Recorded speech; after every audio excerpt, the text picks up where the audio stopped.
Hello and welcome to Hop Along Studio. So in today's video, I want to share with you how you can repurpose a wine bottle and using some of the Well Whisper Designs products, turn it into a beautiful vase. So let's get started. So let's talk about the type of wine bottle we want to start using. You want something that actually has a fairly flat section in it. I actually have another wine bottle here that it's a little bit more curved up to down, so it's going to be a little bit harder to attach paper to. By using one that has about the same circumference here from the top to the bottom of the banner, it's going to make this a little bit easier. So I start by taking a look at the width of the space here. And the circumference here is a little short of 1 3/4 inches. So what I decided to do was use this yellow paper. On the one side, this is actually a road trip paper, so on the one side it has all of the license plates, and on the other side it has this beautiful yellow paper. So this is the paper that I'm using. It's from the Road Trip Well Whisper Designs collection. So for this wine bottle, I cut it to 1 5/8 by just about 9 1/4 inches, because I actually already did a little bit of test fitting for this and figured out how I could maybe wrap it around. And I'm actually doing it with a fair amount of layering over top. You don't necessarily have to do that. That's a personal choice, but that's what I would like to do in my situation. So the small extra section that you have, keep it. We're going to be turning that into a tag a little bit later in this project. So before I actually attach this to my wine bottle, I want to add some ephemera and stamped images on top. I have a bunch of ephemera that I could use. If you really only have the ephemera pack, I'd say just add a bunch of layers onto it and you're good to go. When I was choosing the ephemera, the ones in the pack here are actually larger options of these smaller images. So if you're using a full-size wine bottle for this, I would say move to the larger images. But you want to try to find something that's in scale with your project. And in this case, I also wanted to use the Strength of the Season stamp set. I wanted to do a combination of the ephemera images and the stamped images. So I stamped these images using, again, the Strength of the Season stamp set, which I really like because of the variety of images and the fact that all the seasons are included in one stamp set. And so after I stamped these with jet black archival ink, I wanted to quickly color them. And one way you can quickly color images is not worrying about staying within the lines. It's something I usually do for a lot of my coloring, but in this case, we're going to go in a different direction with it. So I'm using some Distress Ink Fossilized Amber, and I'm just going to add a little bit to my blending tool. And if you're interested in understanding a little bit more about blending, definitely check out my video about how to blend ink, as I share a lot of different ideas on how you can blend ink. So you're just going to basically add just a little bit to each of the images. And I'm worrying about mostly getting to the outside. And I'm not trying to go too heavy quite yet with this.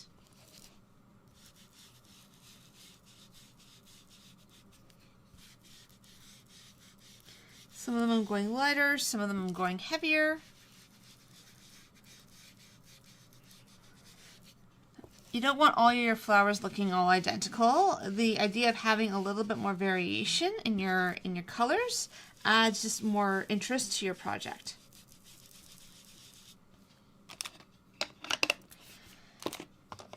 And so I'm going to go with a little bit of mustard seed. Mustard seed is quite a bright color, so we're going to add that a little bit more in the center.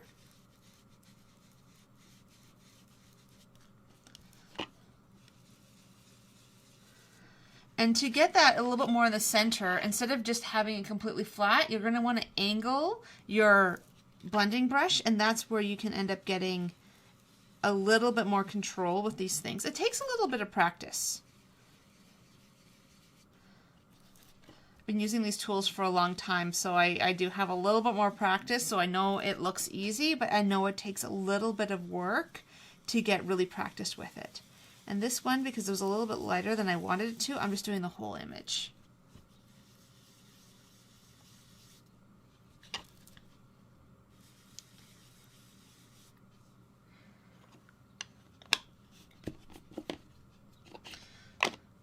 And then I'm going to go in with a little bit of the wild honey. I'm not doing it as a single strong layer. I'm actually starting from the inside and just kind of pulling across.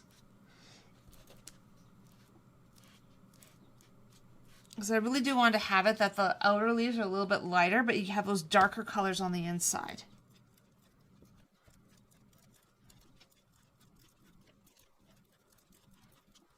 And now we're going to finish up with a little bit of the vintage photo and walnut stain ink. Because these centers are quite small, I'm actually going to use a water brush for this step. So I'm taking a little bit of the ink from the stamp pad and just putting it on my non-stick mat here. And you can see those are two very distinctive colors. And now what I'm going to do is use a bit of my water brush and I'm wetting that ink. And I'm going to be very carefully. I'm not trying to squeeze my water brush too much because then you'll end up with a lot of water on your page. And the idea is to add the color without adding too much water. And if you're not super comfortable with using brushes, using a water brush is not a bad place to start when you're trying to understand how to use one. It's a little bit easier to handle and use than a brush. It feels a little bit more like a brush marker. And again, I'm starting with the walnut stain on the outside. You'll see in places I'm not making it always perfect. I'm letting a little bit that yellow shine through. So the idea of doing this in layers is you allow some of the colors to peek through. Same thing I do when I'm painting. You often will start with an underpainting of a particular color and you want to have that color shine through in places in your art piece. And ink is no exception to that. Okay, and I'm going to go in with a lighter brown. I just want to add a little bit of the color in the center there. Because I also want these to feel kind of dimensional, because if you've actually ever seen a sunflower, those centers aren't completely at the same plane. They actually are quite deep and have variation to them. So that's what we're trying to do here. And then what we're going to do is cut these out. You can just fussy cut with a set of scissors. To save myself some time, I'm just using my brother's scan and cut. So I'll cut out these images and then I'll come back. So now that we've cut out our flowers, the next thing we want to do is add some shape to them. I wanted to add a little bit of dimension to this vase. So to shape the sunflowers, I'm going to show you how to shape one flower, and then you can shape as many flowers as you want for this project. I'm probably only going to use 3 or 4 flowers, but again, you can go crazy or just do one or none or a few. It kind of depends on what you want for your design. And you can see that by inking this way, you have the darker inside and the lighter outside. So you get a lot of dimension, even though it is a very quick way of adding ink to your flower images. So to start with this, what you want to do is take some sort of ball tool. This came with a flower shaping kit that I've had for a very long time. And you just basically want to run the ball. You want to use a larger one. If you have a smaller one, you want to try to move to the one that's closer to the size of your image. And you're just going to keep pressing. And you're noticing that it is curling as you go. And if you can decide how much curl you want to your flower and how much dimension you want just by how much you decide to curl your paper. So then you flip it on over and then you do a circle like that around that center part, and you'll notice that this is now a dimensional flower. It is definitely not flat and adds a little bit of dimension. And I think that it just makes it pop a lot more in your design. So let's go back to our piece of paper, and now we can start kind of laying out where we want the design on our vase. One thing to realize is you're only going to have so much of a front on this, so there's something to be aware of in your design, that you're only going to have room for a few images really on the front, but the idea is that you can carry it around the edges. It just depends on if you really want something just in this section or if you want something around the edges as well. In my case, I'm fine with it curling around the edges. So in this case, I'm going to take my flowers and I think I'm just going to overlap them a little bit. Try to decide if I want 2 of them more in front and 1 behind, or that guy more in front and the other one's behind. It really is whatever you really choose. And of all of these embellishments that I have, of all this ephemera that comes with the Strength of the Seasons kit, I absolutely love these designs. They always have lots of ephemera and they always include a lot in your pack. So there's never a feeling like you're not getting your money's worth when you're buying these packs of ephemera. I find they're usually enough for a lot of different projects. So I think I want to throw that underneath there. I'm trying to think about my distance to the bottom of the wine bottle. So you can't have them too low, otherwise they're going to be along the bottom. So I'm going to maybe adjust this a little bit. So it's still there, but it's maybe peeking up a little bit more. And I think I'll put that guy there. And then I want these blue leaves. The blue leaves are this great contrast to the flowers themselves. and I can't help but add a bee in here. I've actually, even though my garden's only starting for the year, I saw a bee in my garden yesterday looking for food, and I was really glad I actually had all my spring bulbs for it. It just was buzzing around trying to find some food, and I love using bees in my imagery for these types of projects. So I think it's a pretty good layout. I would start by adding the strip of paper to your bottle and then start adding the ephemera on top of it after. So there's one thing I want to do before we add this strip to the wine bottle, and that's to add a little bit of walnut stained distress ink to the edges. It's just going to give that a little bit of extra character to our strip of paper. It's a very subtle thing, but your eye will see it.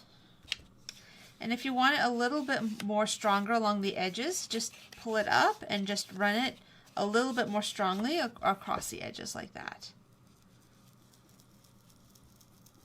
And one thing I haven't talked about is, so what if you think you may want to clean this vase and you have all this paper embellishments on the outside?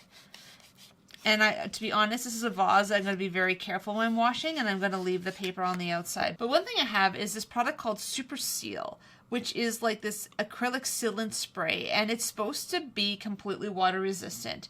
So if you were concerned about having this get a little bit of water on it, the one thing you can do is add something like this to the paper. So you can use some sort of matte medium or Mod Podge to seal it as well. But in this case, I am going to be using this mostly just for a few flowers in my garden, so it's probably not going to see as much use. If you've been following my channel for a while, you'll realize that doing like projects like this isn't really my thing. It isn't that I can't do them, I just usually don't have a lot of ideas for these types of projects. In this case, because this one, I would say that every year, as I work in my garden over the summer, I always end up having a bunch of flowers that end up breaking. I don't want to throw them out or have to just pitch them, so I usually end up just cutting them off and throwing them in a little vase. But I don't have a lot of little vases, so when I had this wine bottle, I'm like, no, I'm going to be using this for my next vase for my garden. And then you just want to make sure that you get it nice and tight along that edge. This edge is sneaking up a little bit, so try to get it lined up as well as you can. And my line here isn't perfect, so I'll probably just take a knife and just fix that. Or actually the other option, which we may want to do, is if you don't want to have a line along the bottom, this is where you can add your embellishments in places so you won't see it at all. And then that way, you don't have to worry about having a line or having a mistake like that. Again, I try to cut the paper as close to size as possible. It doesn't always work according to plan though. So we'll start with a leaf, because the leaf will determine where some of the other pieces fall. And again, I gotta be careful where this is on the wine bottle, just so that it isn't below the bottom of the wine bottle. And so for the actual flowers themselves, I'm going to just add just one thermoweb zot at the bottom. The one thing you need to realize with some of these zots and some of these adhesives is you want to make sure for something like this you do use a really good adhesive. It's going to make a difference between whether or not this is actually going to work really nicely or not. And with Mother's Day coming around the corner, I thought if you're looking for a little DIY project for how to decorate and repurpose a bottle for something like this, I thought this might be a really good project to try. I still want that group of 3, but I'm going to add another little piece in there so that it hides that line that I have there. Ideally, things would be cutting just the way they're supposed to, and you wouldn't have to do things like this.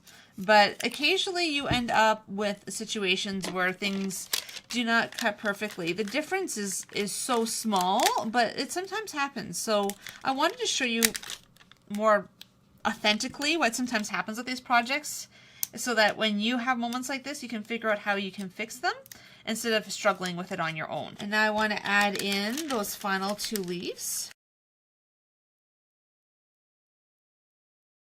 So that little extra piece of paper that I mentioned to hold on to, what I'm going to be using is the Strength of the Season, the Full in the Season You're In. I love this quote. So what I'm going to do, take my jet black archival ink, stamp it, and add it to my tag here.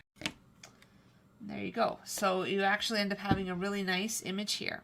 So what I'm going to do now is I'm going to actually take a little bit off of both of the sides here.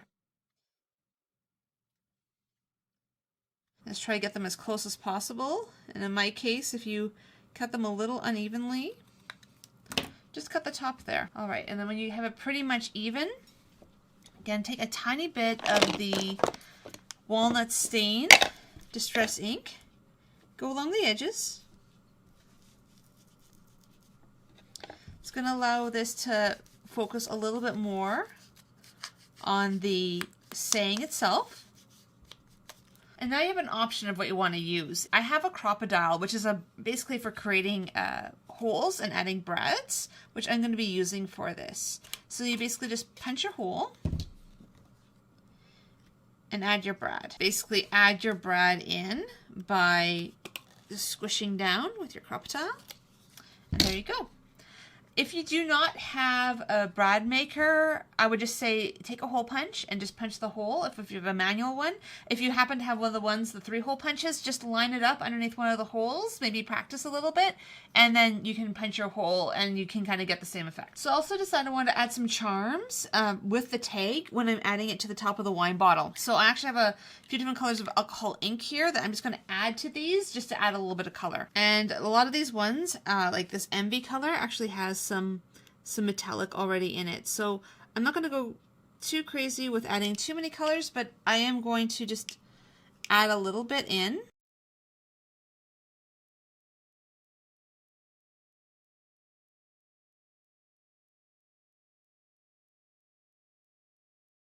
So now we want to look at trying to add all of these embellishments onto the top of the wine bottle. This is going to be a little hard to show you with an overhead camera, but the idea is that you basically want to take it and wrap it a few times around it, which is a lot easier to do when it is upright. You'll take any sort of thread or string that you have. This stuff I've had for ages. I think I got it in Press, a place down in Seattle, about 2 years ago. Actually more like 5 years ago. So I've just used something that you found in your stash. So I would double knot it on top of the wine bottle. So what that will do is that's going to leave you this nice little loop of green and white thread. And you want to decide where you want the focus on your wine bottle. In this case, I think I want it about here. So I'm just going to attach it because I want it to be off to the side of the wine bottle a little bit. So what I want to do is thread my tag into the string. So I'm going through the back of the one piece, because that's going to allow it to lay fairly flat and in a good direction. And I'm going to tie a very loose knot. You don't want this tight. This is meant to just hold it with a little bit of slack. And again, knot it again. So now it's going to hang more like that. Now I'm going to add a little bit of a bow.